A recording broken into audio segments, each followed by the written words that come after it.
Hello everyone, welcome back to the table. Today we are taking a look at the Kershaw Federalist Model 4320. So from what I saw, this was one of their only US-made knives that was introduced for the 2022 lineup, with the other one being the Kershaw Launch 14 Auto. This knife does depart from the norm though, as we have a non-locking knife with some excellent eye-drawing materials. First, we're going to take a look at the size of the Federalist, so let's lay this down. We have an overall length of 7.5 inches, and the blade itself is coming in at 3.25 inches. And the weight of the knife is nice and light. It is coming in at 2.1 ounces. And so throughout this video, I'm just going to refer to the Federalist as a slip joint.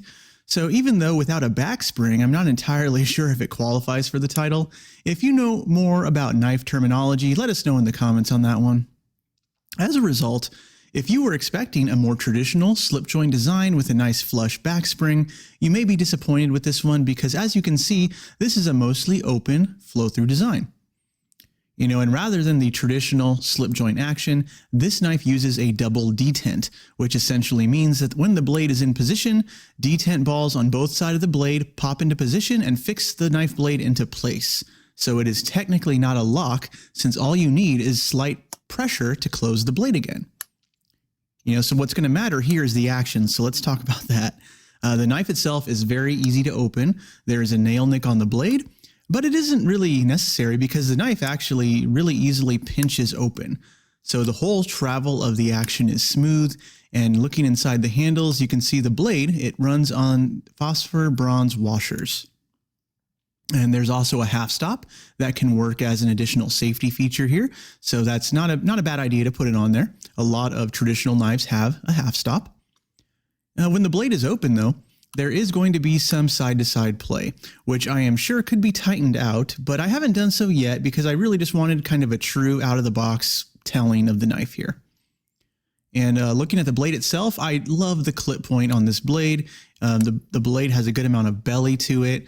I also really like the stonewash finish we're getting here on the Federalist. So the blade, it just looks great. The markings on the show side of the knife, all we have here on this side is the Kershaw logo. But when we flip over to the reverse side of the blade, we get a bit more to look at. So like every Kershaw knife, we have the model number and the Chi markings. The American flag on here, this symbolizes, of course, that this is a US production knife. And Kershaw has been putting this flag on their blades for a couple of years now.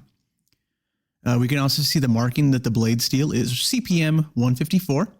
And we get the small maker's mark. And looking at that little mark there, what this mark means essentially is that this knife was designed in-house by Kershaw designers rather than an outside knife maker. But let's close it up and take a look at the centering of the blade. Centering on this knife, it looks good. Looks great.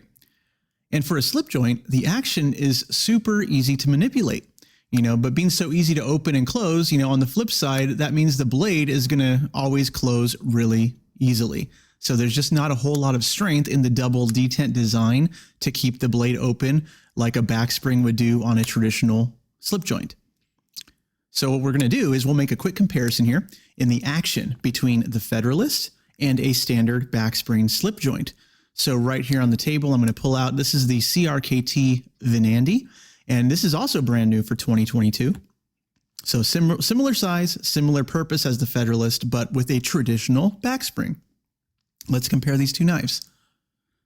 So when the Federalist is open, using thumb pressure to close the blade it's quite easy. There's really not a whole lot of effort to do it. But by comparison, let's open up the Venandi. When the Venandi here, it's almost as easy to open as the Federalist, but closing it is going to be a bit more work due to the strength of the back spring here. So using my thumb, it takes much more pressure to close than the Federalist does. So big difference in action there. So if you like it nice and tight, I'm not sure if the Federalist double detent is going to satisfy you. Now, that doesn't mean you can't use the Federalist for hard work. It's easy to open, but I think you should just really know your knife and its limits if you intend to make this, say, your full-time work knife. If you're careful and safe, you really have nothing to worry about. And one thing I was thinking about here is, since the action of this knife is so easy to open, I have one of these little screw-on thumb studs. and I want to try it out and see if it's possible to make the Federalist here into a reliable, one-handed opener. I think it's going to work just fine. And these temporary thumb studs, they may not look the greatest, but for some knives, they're a lifesaver, night and day difference here. So let's try it out. I'm thinking this should work well enough. Okay, seems to go on with no problem. And yeah, let's try it out. It looks functional to me. So with this thumb stud on here, let's see if we can flick it open.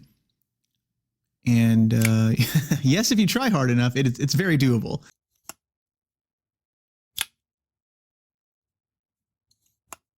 So, and of course, while I'm looking at this general area of the knife, I can see a little bit of jimping on the spine of the blade. So now, obviously, they didn't put too much jimping because that would just encourage you to really bear down on the blade with your thumb, which of course could cause it to possibly close on you. So not really the best outcome there. But let's take a look at the handle of the Federalist. I appreciate that we got micarta on this one. It's nice and it's textured. It feels really good in hand. The overall feel of the blade is very thin, so having this nice micarta handle is great. But being a so-called traditional knife, of course, we get no pocket clip. I personally think a deep carry, like a wire style clip, would have fit the knife really well. But I get it, as most traditionals are going to be lacking a clip. It's just one of the design styles there. But we do get a lanyard hole. So the show side of this handle, it has a very fancy pivot on it, which kind of follows that, I guess you'd call it angular design that Kershaw's been using for the past year or so. And the two body screws here are going to be T6 Torx screws. And the pivot itself on the rear is a T8 size. The black backspacer on the handle is a GFN. And kind of unfortunate that we get anything GFN on a US production knife that costs, over $100. I would have preferred almost anything, G10, carbon fiber, aluminum, anything would have been a better aesthetic choice, at least. Functionally, either, of course, it doesn't matter. Now, the only other double detent knife I can really compare the Federalist to, the only one I own, is going to be this one here. So this is the Monterey Bay Knives EWC, Everywhere Carry. A totally different type of knife, as of course this is a flipper and it's on bearings, but it has the same style double detent lock. So opening this one, if you're not using the flipper, it is super easy to open just like the Federalist is. But of course, being on bearings means that it flips like a dream, and there's no half stop on this, of course, either. But let's compare the closing action of these two knives. So in terms of feel, they are similar. But it seems to me, if I had to say, it seems like the EWC has kind of a more crisp break, whereas the Federalist kind of more rolls out of place. I think that's the best way to describe it. They're still very similar, and neither one is really better than the other. I'm just trying to put into words what I'm feeling in hand here. And seeing Kershaw's first go at a US-made slip joint is nice, but I think the knife crowd that loves and collects traditional knives probably would have preferred, a true slip joint with a backspring. So that's just my opinion, though. It's a well-made knife, no doubt there, and I'm always willing to support Kershaw's US-made efforts. And the fact that we only got 2 new Kershaws for 2022 worries me. And I hope the brand can really, bounce back and bring a lot more US production to bear in the future. So let me know what you think of the Federalist. I feel like I tried to give you an honest look at the knife, but is this one a hit or a miss? So leave me a comment below. I want to know your thoughts, and I hope you all have a knife day, everybody. See you later. Bye.